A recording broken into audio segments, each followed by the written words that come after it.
Hey guys, welcome to the shop. Now this week we're going to be making some wheel hubs, grinding wheel hubs for the cutter grinder. These things are not cheap or easy to find used. So let's go in the shop. I'll give you the rundown on how we're going to make this and we'll get started.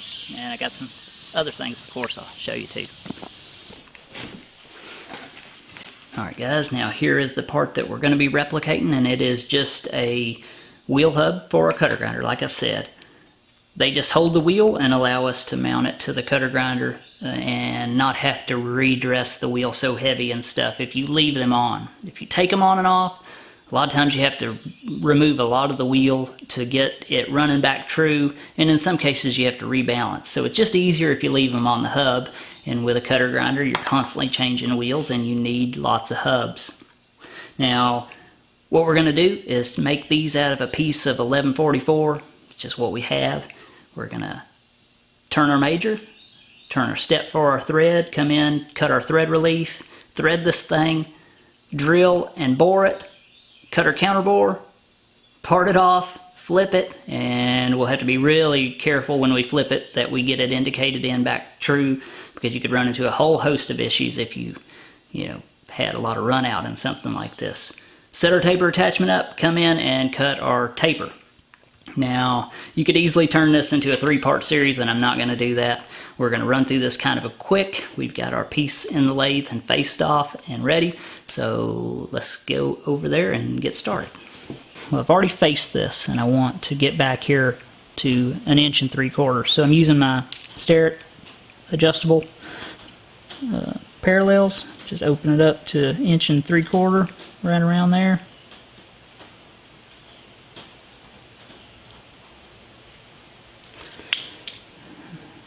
Come in, set my stop,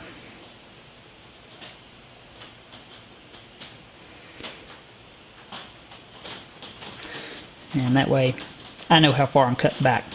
So these are handy. If you don't have a set, you should probably try to invest in a set, because there are 1,000 uses around the shop.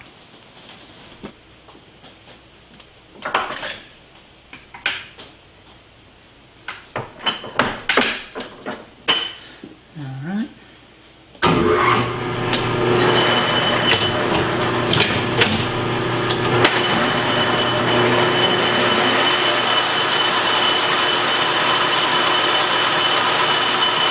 Touch off.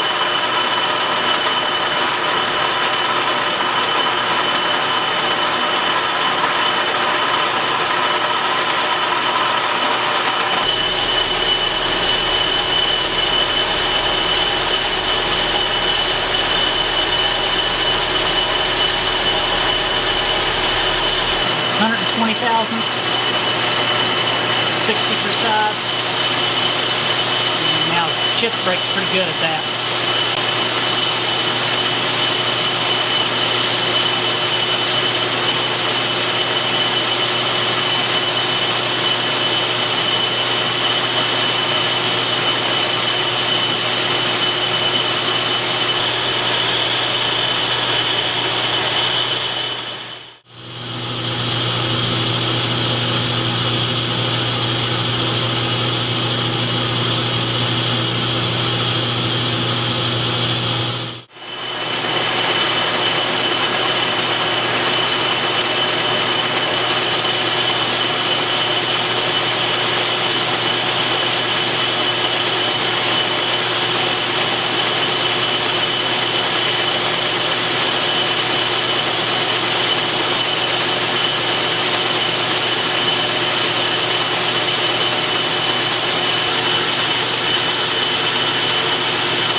Machining this 1144 is it's a pleasure, really. It leaves a really good finish. The chips break fairly easy as long as you take a decent amount of cut, at least with this insert. And I haven't machined a lot of it, but this was a piece I've had sitting around forever, and finally found a good use for it.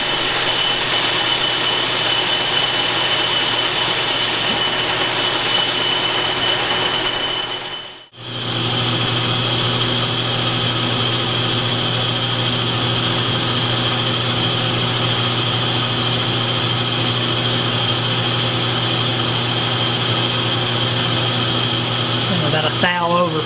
Now, on this, something that you want to be to the correct size, it's critical, in my opinion, and I just know this from experience, is that you need to use coolant, because it doesn't take much heat to make this thing grow considerably.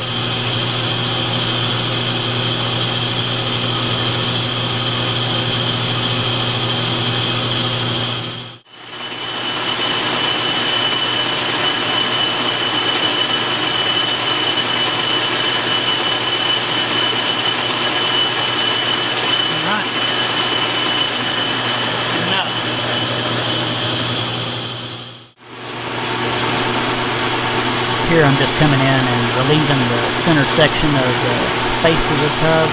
All the hubs that I have are done like this, and it's just, I assume, so the wheel sets on the outermost portion. We're just using a 60-degree tool here, coming in, plunge it a bit, and then run across the face.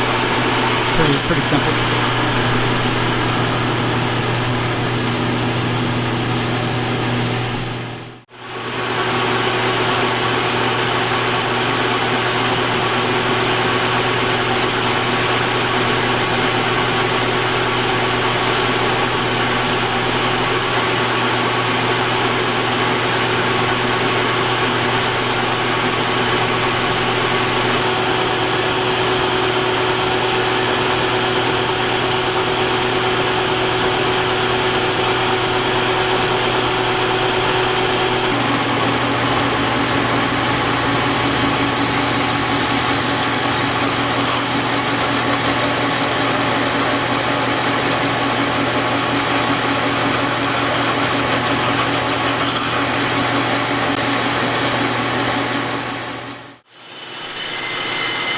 Now, the reason why we're boring this is because I want a really true bore that is concentric with the outer areas that I've turned. That way, when I flip this thing in the lathe, I can come in and indicate off this bore. I want several faces that I can pull off of in order to get the most accurate part that I can.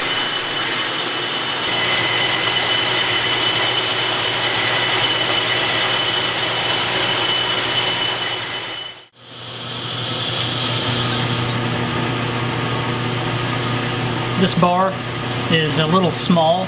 I've got it hanging out quite a bit here, and sometimes all it takes is coolant to stop them from getting harmonic. It's still a little, but the coolant made all the difference in the world. I'm just going to bore this out to 5/8, right under 5/8, and then we will do the rest of our operations and park this thing off. Alright, so I'm done boring it, and it gave me a really nice finish, which it ain't going to matter because I'm cutting it off anyway, and we're basically right at size, what I was shooting for. And now it's time to come in and do our thread relief. We'll relief at the end of the thread and our counterbore. Here's a shot of me reducing the height of a carbide insert holder, a tool shank, and I'm using this the milling machine because it was already set up, but as hard as it looks on those inserts, they actually held up really well. But the only issue was me sitting there hand feed taking really light cuts. I got kind of tired of that quick. This is the insert holder that I plan to use to do my thread relief and my threading, so I needed it for this job. And I got tired of doing it tired of hand feeding, so I decided to put it in the shaper. The shaper really does this well. I can take a pretty heavy cut and just turn the table feed on and walk away, which is a lot better than sitting there hand feeding that mill table all day, especially when you got a lot going on.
This didn't even get warm on the shaper. It's really good at machining that hard stuff. And I can take heavier cuts on it too. So there's some things that it's really good at. It finally stopped raining, and the creek back here behind the shop's running pretty good.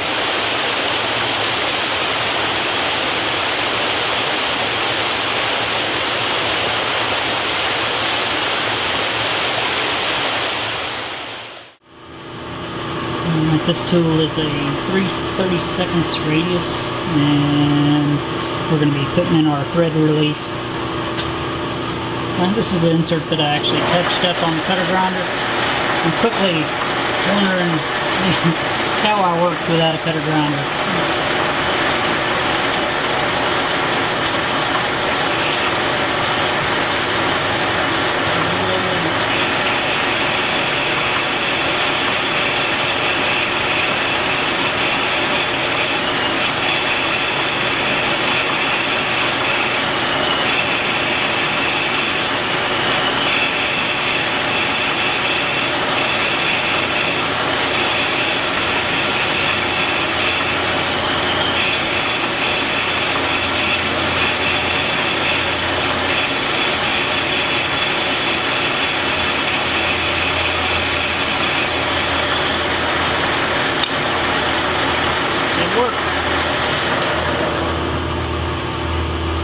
It's just a little, for our counterbore, we're just going to be using this little carbide bar here, and we're going to plunge it all out and we'll kind of work the bottom.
Good enough for a counterbore. Looks pretty good.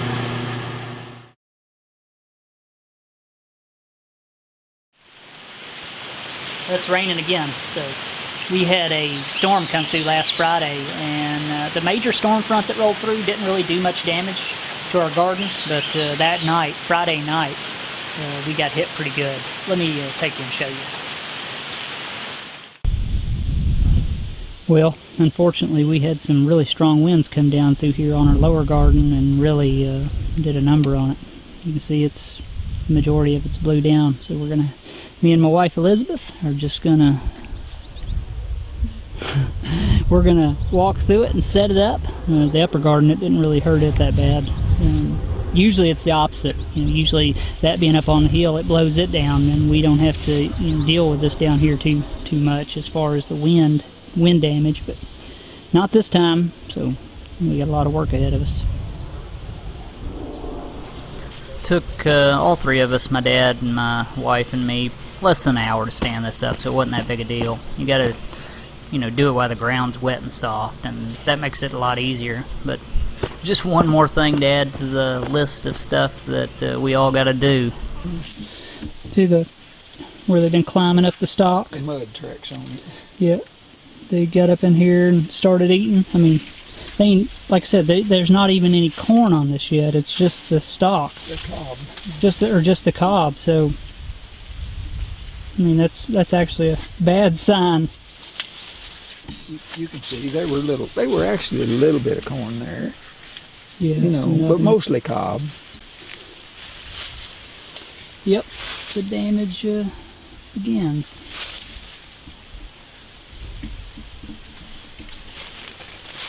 I've already had Buddy a smelling of where they've been, Yeah. and me and him's gonna Get 'em? me and him's gonna have some fun. Yeah.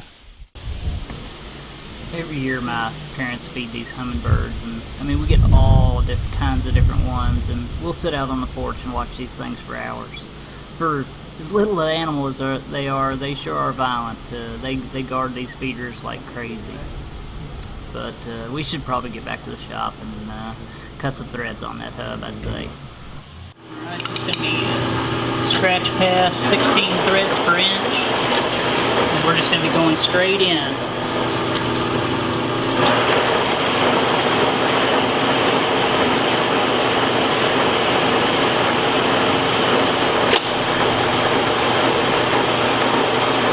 Knock it out, all I got to do is reverse my lead screw.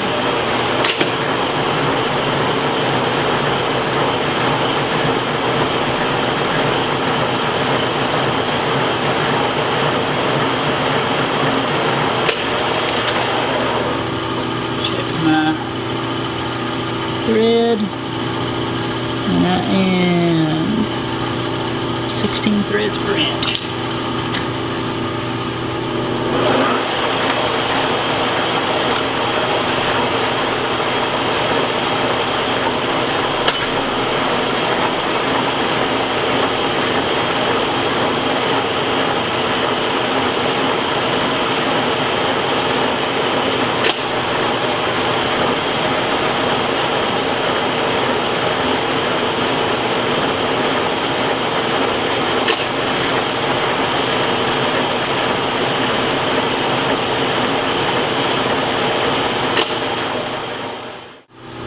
These thread knives for the first time.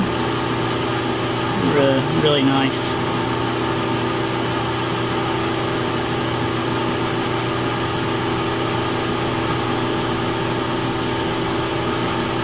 Kind of tricky to use though.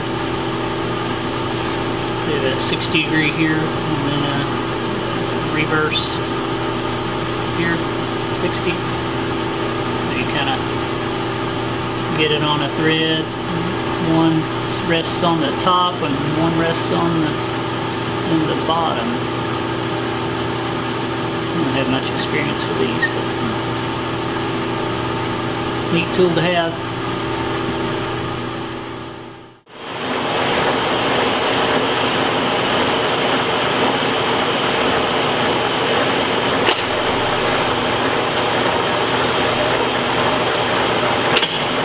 Should be it.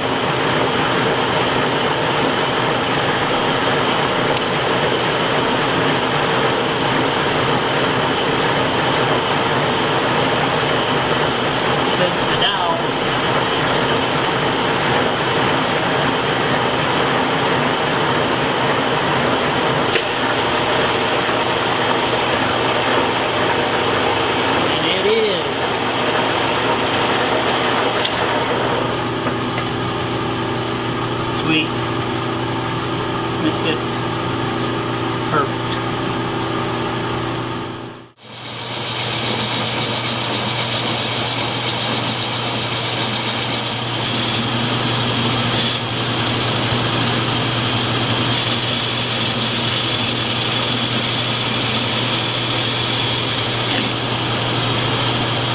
Yep. That's pretty good. Not perfect, but good. So far, so good. Still a real tricky part left. That nut fits really good. And, absolutely no play. So we get that on the money. Counterbore looks good. Good square shoulder at the bottom. All that's left is the taper. So I'm going to go set this up in the lathe. I'm going to show you the taper attachment first and show you where we're at on it, and then we'll get started on this taper. Alright, here's the large taper attachment on this machine, and there's plenty of videos on setting these up, so I'm not going to go into detail, but anybody who's done one, who's trying to get tents, knows that it takes a while, so about 30 minutes to get to this point. I got my balancing arbor chucked up. I'm on the center line of it. I've got my tenths indicator here, and I've been running back and forth. I'm happy with the way that this arbor fits my hubs, so I'm just going to try to replicate it.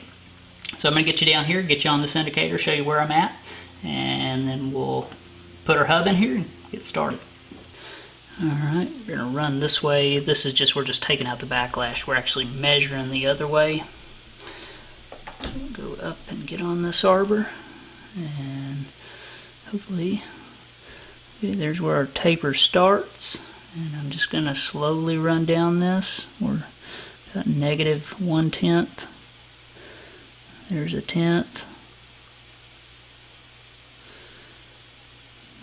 And it pretty much stays there till it falls off.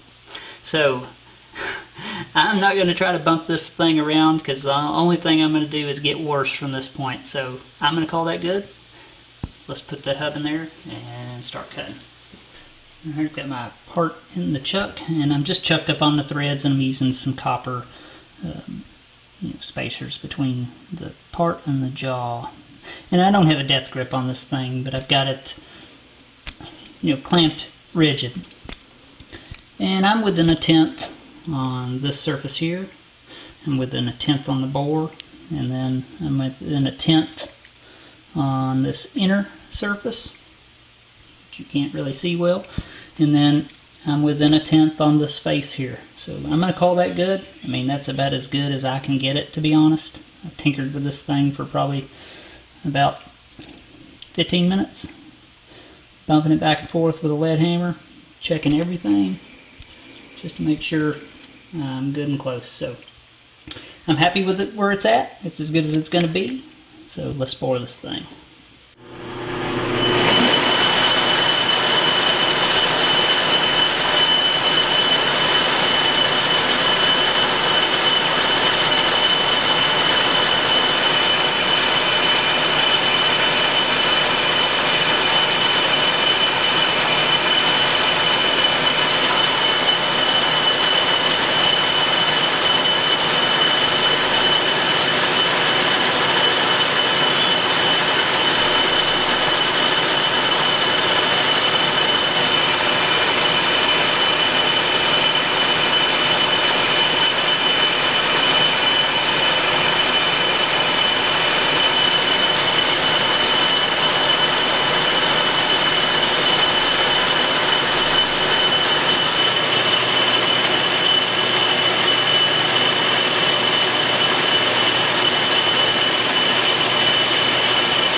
Well, I'm getting really close, and I've made a couple adjustments to the taper attachment, just having a my tenths indicator on the taper attachment and just tweaking it until I get no wiggle at all. I've been bluing my arbor. Now I've got the blue just a little heavy on here just for demonstration purposes, but when I do it, I'm just ever so slightly putting that blue on there so I can tell exactly where I'm touching, but it doesn't show up well on camera.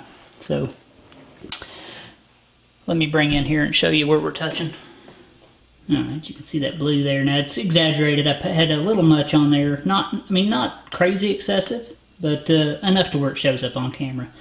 And we're touching the entire length of, we have full engagement and no wiggle, and that's what I'm after. So it just takes a little time, and you definitely want to work up to a good fit. You don't want to cut the majority of your taper away and then figure out it doesn't fit at the end. So that's what we've done, and I'm going to take a couple more cuts on this, and I think it'll be good. Well, the taper is cut to size, and now I'm just relieving the center here like is done on the factory ones. So I'm about 30 thousandths deep plunge, and then about 300 thousandths long, just to keep the hub from rocking on the arbor, I assume. And that's it. Now let's go over on the plate and give it a good look. enough. Alright, let's get a good look at it.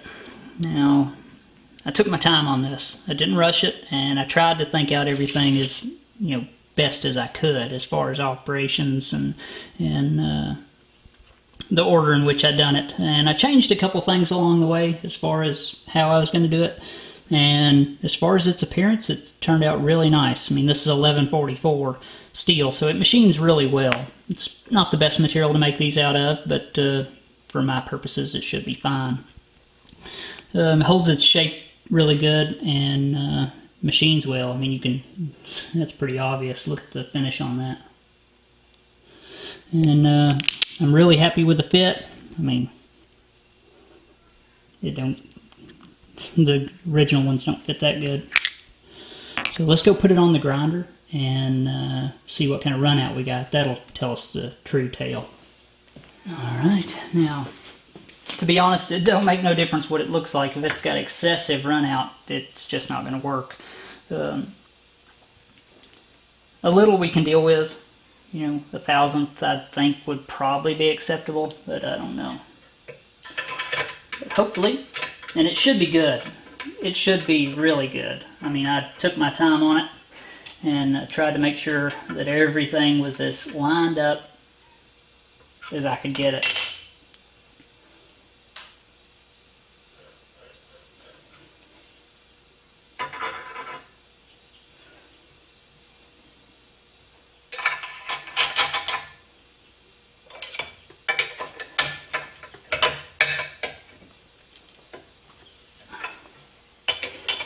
Alright, let me get you in here. We'll put this 10th indicator on it. Alright. You see that? Yeah, you can see that. We're going to run on this face here first, and then we'll check this face for runout.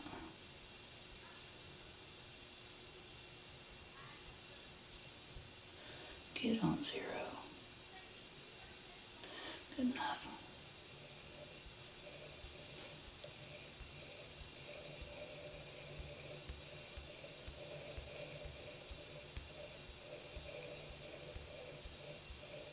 I would call that a 10th. Get a shadow out of there. Maybe just a slight bit more, but whatever. I mean, I can't believe it's that good, to be honest. But my hard work, I tried. So, there we go. Let's check this face. Hopefully it's good also.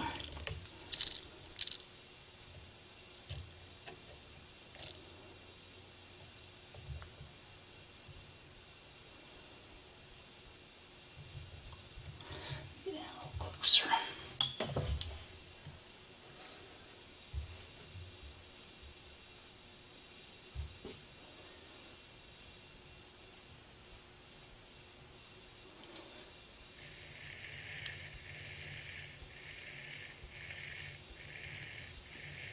Is that a 10th also? I mean, you can't even hardly measure it.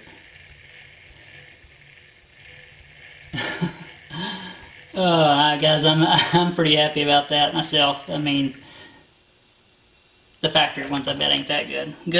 Good deal. Okay, so if you watched last week's video, you know that I purchased a set of 5C collets. I bought them off eBay. The ad said 36 collets. Well, when they arrived, the little wooden green box that they were in was busted. I fixed that. It wasn't a big deal. They really weren't packed that well. And there was only 34 collets. And I contacted the seller. I said, I'm missing 2 collets. Seller said, no problem. I'll send you the missing collets. The only thing that I asked, I wasn't upset about it. It wasn't even a big deal. I would have been happy with any 2 random collets, to be honest. And the only thing that I ask is that they do not send me, some overseas garbage collets. Of course, not all of them are garbage, but the ones that I have happen to be, and I don't want to take that chance. So they had no problem with that. 2 days pass, and I get a big box in the mail, and it happens to be 27 extra collets. It was the rest of the set, NRSB, that, only duplicates they sent was a 3/4 inch hardened collet. And they sent me 1 5/8 hex, whatever. So they sent me the rest of the set. I was only missing 2. And this was not a case of send the YouTube guy some call-its. My eBay account is not in my name, so they had no way of knowing who I was. So, not that that matters, but, sometimes you wonder if, a seller's being nice to you because of, you have a channel. So that wasn't the case, and that was really promising. So I kept this seller and happened to look into them a bit, and they run a used machinery dealer up in Dayton, Ohio. So I may go pay them a visit. Always nice to get a genuinely good seller. Somebody who makes up for mistakes and and goes above and beyond, because they spent more on shipping, probably shipping this stuff twice than what I paid for the whole set. So they lost, but they made up for their mistake, which was, wonderful. Only thing bad about these RSB collets is that they do not have internal threads, and they would not be good for production type work where you're doing multiples. But for the one-off stuff that I do, this will be just fine. And they're in good shape. Not perfect, but they're good. Most of them, like any big set, has never been used, but I'm missing a couple. I'm missing 1 1/8, 1 inch, 3/8, 5/16, 7/64, and 17/64. So, of course, I'm missing a few still, but those should be easy enough to come up with. And, I'm just glad that I didn't have to buy these one at a time, because then you pay a premium for them, and chances are you're going to get a mix-match set. So, which this is a mix-match set. There are some hardings in here, but I'm not complaining about that, and I'm not that particular anyway. As long as they're good collets, that's all I care. And these are good. From the ones that I have checked, they got very little, if any, run out.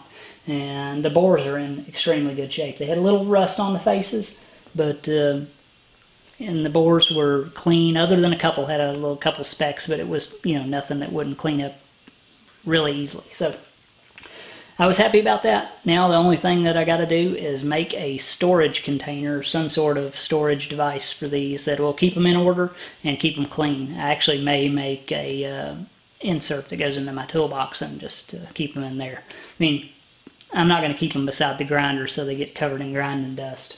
I got to come up with something. So maybe a good project. So that was a score. Well, I guess if we want a video this week, I'm going to have to call it here. We'll have to catch up with what we're missing next week. Not a lot left, but still some critical or crucial steps to making this a complete unit. Got to cut our keyways for our keyed washer. I have to actually make a keyed washer. Make the cap, drill the holes for the spanner wrench, and still some tough setups and several steps left. But the heart of this is done, and it actually is really nice. I'm pleased with it. I got a lot of new subscribers lately, and I just want to say thanks. It's always nice, and it's always promising to see the channel grow. And I just want to welcome you to the channel. And Itzy's in here. She sounds like a little pig. And I just want to say thanks to all my old subscribers. Like always, I appreciate it. And of course my patrons. And thanks to the guys in the comments. And thanks to all my viewers. So anyway, if you haven't, make sure to subscribe to the channel. I'm distracted by my little dog. If you haven't, make sure to subscribe to the channel by clicking on my little guy up here and hit the bell for notifications. And as always, I'll see you next time.